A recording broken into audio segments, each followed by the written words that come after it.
কুষ্টিয়ায় microbus চাপায় প্রাণ গেল 4 শিশু শিক্ষার্থীর, গুরুতর আহত 1, পালিয়েছে ঘাতক চালক।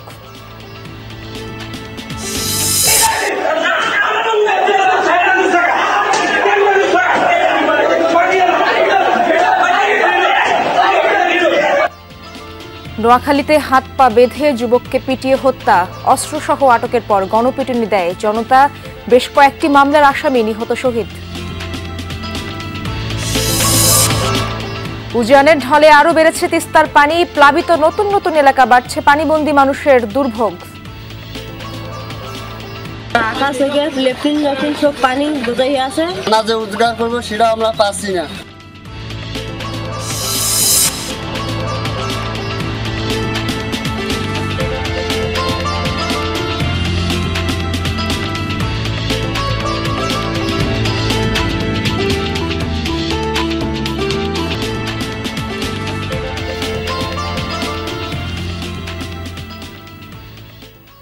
আমন্ত্রণ সংবাদ সারা দেশে, আপনাদের সঙ্গে আছি আমি ইশরাত জাহান। এতক্ষণ শিরোনাম দেখছিলেন, এবার বিস্তারিত। কুষ্টিয়ার খোকসায় মাইক্রোবাস চাপায় 4 শিশু শিক্ষার্থী মারা গেছে, আহত হয়েছে 1 জন। সকালে কুষ্টিয়া রাজবাড়ী আঞ্চলিক মহাসড়কে হয় এই দুর্ঘটনা। স্থানীয়রা জানায়, শিমুলিয়া কুঠিপাড়া জামে মসজিদে কোরআন পড়া শেষে বাড়ি ফিরছিল শিক্ষার্থীরা। মহাসড়কের পাশ দিয়ে যাওয়ার সময় ঢাকা থেকে কুষ্টিয়াগামী একটি মাইক্রোবাস তাদের চাপা দেয়, পরে পুকুরে উল্টে পড়ে যায় যানটি। ঘটনাস্থলে মারা যায় মিম নামের 1 শিশু। হাসপাতালে প্রাণ হারায় তানজিলা, বিথি সহ আরও 3 জন। প্রত্যক্ষদর্শীরা জানিয়েছে, মাইক্রোবাসের গতি ছিল বেপরোয়া, ঘাতক চালককে আটক করা যায়নি। এদিকে দিনাজপুরে ট্রাকের ধাক্কায় পথচারী নিহত হয়েছেন। দর্শক, এ বিষয়ে আরো জানবো। কুষ্টিয়া থেকে যোগ দিচ্ছেন আমার সহকর্মী রুহুল আমিন বাবু। আর রুহুল আমিন, ঘটনাটি কিভাবে ঘটলো এবং আহত শিশুর কি অবস্থা এখন?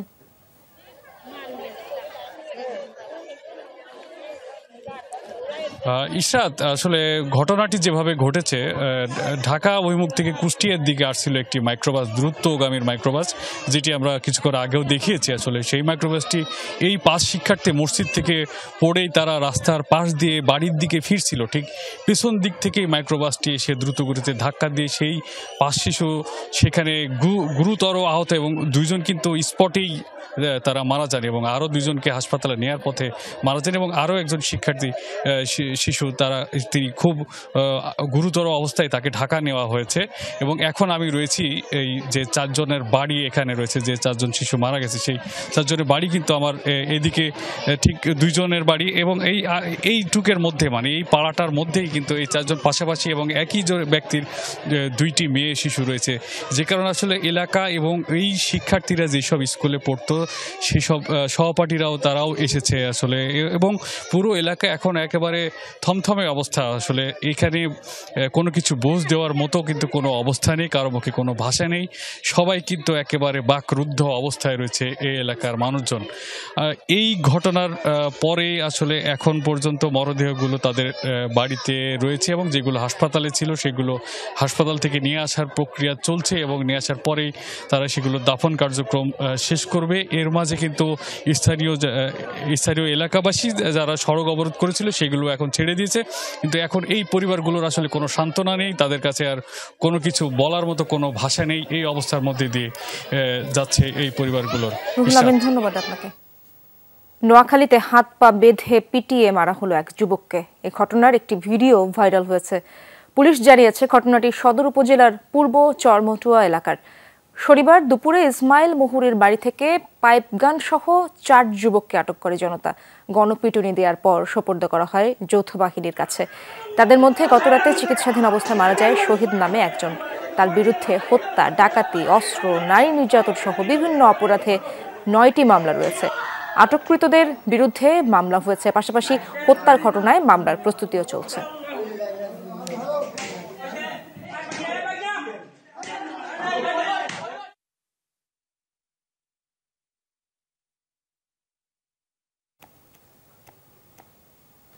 দর্শক, নোয়াখালী থেকে যোগ দিচ্ছেন আমার সহকর্মী মোতাসিম বিল্লাহ সবুজ, তিনি টেলিফোনে যুক্ত হচ্ছেন আমার সাথে। সবুজ, এভাবে পিটিএ মার্ডার বিষয়ে পুলিশ কি বলছে এবং হত্যার ঘটনায় মামলা দায়ের কিংবা কেউ গ্রেফতার হয়েছে কিনা আমাদেরকে জানাবেন। নোয়াখালী চরমটুয়া ইউনিয়নের সদর উপজেলায় যেটি গতকাল যে গণপিটুনির ঘটনাটি ঘটেছে, এতে 4 জনকে এলাকাবাসী গণপিটুনি দিয়ে যৌথ বাহিনীর কাছে সুপর্দ করেছে। সে সময় তারা একটা অস্ত্র যৌথ বাহিনীর কাছে দিয়েছে। তো এই ঘটনা যারা আহত রয়েছে 4 জনকে পুলিশ উদ্ধার করে নোয়াখালী সদর হাসপাতালে ভর্তি করেছে। রাতে শহীদ নামে একজন মারা গিয়েছে, বাকিরা চিকিৎসাধীন রয়েছে। তো পুলিশ যেটি বলছে যে এই ঘটনায় জাবেদুল ইসলাম নামে স্থানীয় এলাকাবাসী একজন বাদী একটি অস্ত্র মামলা দায়ের করা হয়েছে এবং এতে 4 জনকে আসামি করা হয়েছে। আর এছাড়া যে একটি হত্যা মামলা প্রক্রিয়াধীন রয়েছে, যে হত্যা মামলাটির বাদী হচ্ছে স্থানীয় মমিনুল্লাহ, যিনি একজন স্থানীয় দফাদার। পুলিশ যেটি বলছে যে আসলে পুলিশ এখনো তদন্ত করছে এবং কারা এই ঘটনার সাথে জড়িত এটা নিয়ে তারা তদন্ত করে দোষীদের বিরুদ্ধে আইনানুগ ব্যবস্থা গ্রহণ করবে। এবং এলাকায় এটি আসলে এলাকায় চাঞ্চল্য সৃষ্টি হয়েছে যে আসলে সে কি করে। অবশ্য কেউ বলছে যে সে ডাকাতির সাথে জড়িত এবং পুলিশ যেটি বলছে যে তার বিরুদ্ধে হত্যা, অস্ত্র এবং নারী নির্যাতন সহ ডাকাতি সহ 9টি মামলা রয়েছে। অন্যদিকে বাংলাদেশ আওয়ামী লীগ তারাও যারা স্থানীয় আওয়ামী লীগের নেতৃবৃন্দ আছে তারা যুবলীগ কর্মী বলে দাবি করছে। তবে আবার কেউ বলছে যে সে মাদকের সাথে জড়িত। তো সব মিলিয়ে আসলে পুলিশ সবকিছু আমলে নিচ্ছে এবং পুলিশ বলছে যে তারা তদন্ত করে যারাই দোষী হবে তদন্ত করে জানা যাবে। ধন্যবাদ আপনাকে সবুজ। উজানের ঢলে তিস্তার পানি আরও বেড়েছে, প্লাবিত নতুন নতুন এলাকা। পানি উন্নয়ন বোর্ড জানিয়েছে ভোর 6টা থেকে তিস্তা নদীর পানি ডালিয়া পয়েন্টে বিপদসীমার 2 সেন্টিমিটার আর কাউনিয়া পয়েন্টে 29 সেন্টিমিটার উপর দিয়ে বইছে। এতে লালমনিরহাটের পাটগ্রাম, আদিতমারি সহ 6 উপজেলার চরাঞ্চলের নতুন এলাকা প্লাবিত হয়েছে। ডুবেছে রংপুর, কুড়িগ্রাম, গাইবান্ধা ও নীলফামারীতে তিস্তা অববাহিকার নিম্নাঞ্চল। পানিবন্দী বহু পরিবার, বাড়িঘর, রাস্তাঘাট ডুবে যাওয়ায় চরম ভোগান্তিতে বাসিন্দারা।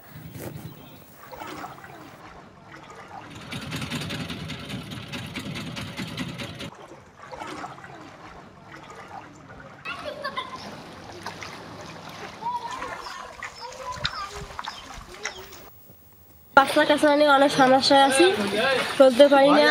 আকাশ থেকে লেফটিন সব পানি বোঝাই আছে। খানা যে রোজগার করবো সেটা আমরা পাচ্ছি না, খুব কষ্টের মধ্যে আছি। ভাই আজ ডুবে গেছে, আমদি খাওয়া পাই সকাল থেকে অটে খাওয়া পাই না, করে যায় আমদি বাড়ি খাই। দর্শক, প্লাবন পরিস্থিতির খবর জানবো। রংপুরে যেতে চাই আমার সহকর্মী সরকার মাঝারুল মান্নানের কাছে। মাঝার, পানি তো বাড়ছেই, দুর্গত এলাকাগুলোর সবশেষ চিত্র আমাদেরকে জানাবেন, কি দেখছেন আপনি?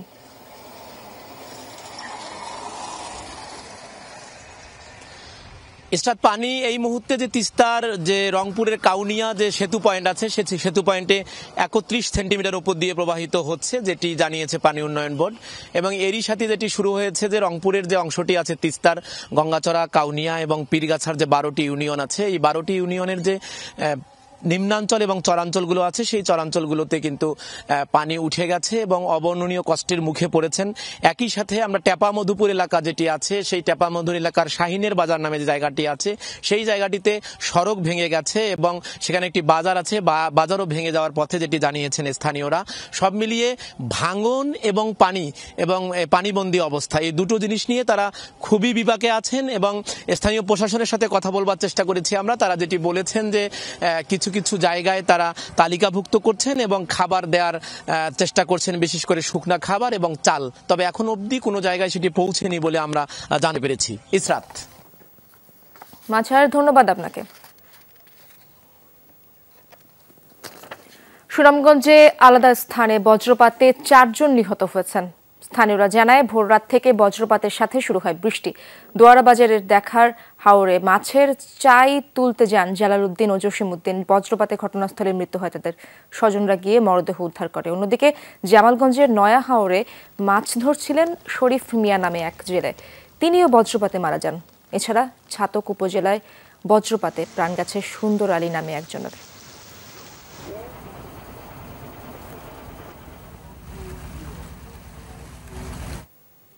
বাংলাদেশে পালিয়ে আসা মিয়ানমার সেনাবাহিনী ও বিজেপির আরও 123 সদস্যকে নিজ দেশে ফেরত পাঠানো হয়েছে।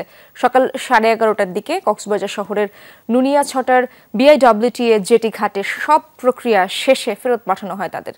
এর আগে সকালে টেকনাফ থেকে সেখানে আনা হয় 123 জনকে। একটি জাহাজে করে নিজ দেশের পথে আছেন তারা। একইভাবে মিয়ানমারে কারাভোগ শেষে দেশে ফিরেছেন 85 বাংলাদেশি।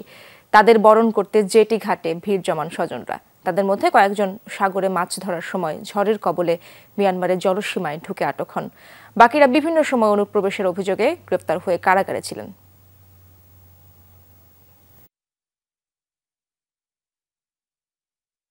থাইল্যান্ড পর্যন্ত গেছে, ওখানে মানে বাংলার পুলিশ ওদেরকে ধরে ফেলছে।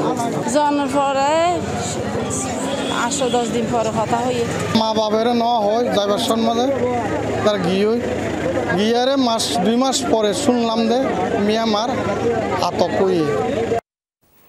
কক্সবাজারের রামো বৌদ্ধ বিহারে হামলার 1 যুগ আজ। দিনটি স্মরণে শান্তি র্যালি সহ নানা কর্মসূচির আয়োজন করা হয়েছে।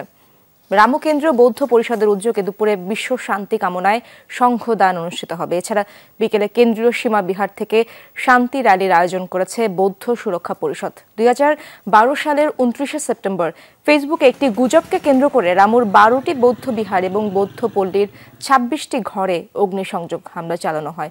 পরদিন উখিয়া ও টেকনাফের আরও 7টি বৌদ্ধ বিহার পুড়িয়ে দেয় দুর্বৃত্তরা। এসব ঘটনায় 18 মামলায় 993 জনের বিরুদ্ধে আদালতে অভিযোগপত্র দেন তদন্ত কর্মকর্তা। তবে 1 যুগেও শেষ হয়নি বিচার কাজ।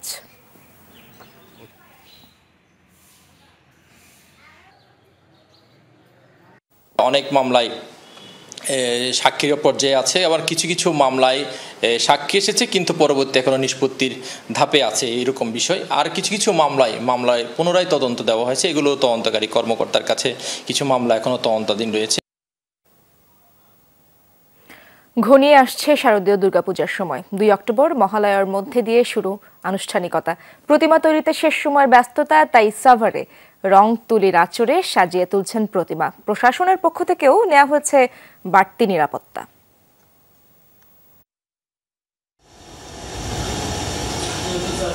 শিল্পীর রং তুলির আঁচড়ে সাজতে শুরু করেছে দুর্গা প্রতিমা। কোথাও নিপুণ হাতে প্রতিমা তৈরি করছেন কারিগররা। দুর্গাপূজাকে ঘিরে প্রতিমা তৈরির কারিগররা ব্যস্ত সময় পার করছেন। ব্যস্ততা থাকলেও ক্লান্তি নেই। উৎসাহ উদ্দীপনায় দ্রুত কাজ চালিয়ে যাচ্ছেন তারা। মন্দিরে মন্দিরে যে রং শেষ করে দিয়ে হ্যাগো মাল বুঝিয়ে দিয়ে আসুন। আশা করতেছি দেশের পরিস্থিতি সব দিক দিয়ে ভালো হোক এবং আমাদের পূজাটাও যেন সবাই সুন্দরভাবে করতে পারি। প্রতিবার কাজটা আমাদের 3 প্রজন্ম ধরে আমরা করতেছি। পূজার এটা কাজ করে ভালো একটা আনন্দ পাই। এবার সাভার ও ধামরাই উপজেলায় 379টি মণ্ডপ তৈরি হয়েছে, যেখানে হিন্দু ধর্মাবলম্বীদের আচার রীতিনীতি মেনে উদযাপন হবে শারদীয় দুর্গা উৎসব। আমাদের এই মন্দিরগুলোতে মোটামুটি প্রতিমা তৈরির কাজ শেষ মুহূর্তে। শারদীয় উৎসবকে ঘিরে প্রশাসনের পক্ষ থেকে নেওয়া হয়েছে বাড়তি নিরাপত্তা ব্যবস্থা। সাভার আশুলিয়া ধামরাইয়ে প্রায় 400-এর উপরে পূজা মণ্ডপ রয়েছে, যেগুলোর জন্য আইন শৃঙ্খলা বাহিনী প্রস্তুত রয়েছে। উপজেলা প্রশাসনের পক্ষ থেকে আমরা পূজা মণ্ডপকে নিরাপদের চাদরে ঢেকে রেখেছি। অত্যন্ত সুশৃঙ্খল এবং শান্তিপূর্ণভাবে আনন্দঘন পরিবেশে পূজা উদযাপন হবে।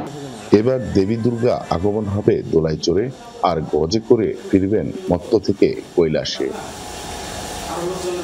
মাহফুজুর রহমান নিপু, যমুনা নিউজ, সাভার।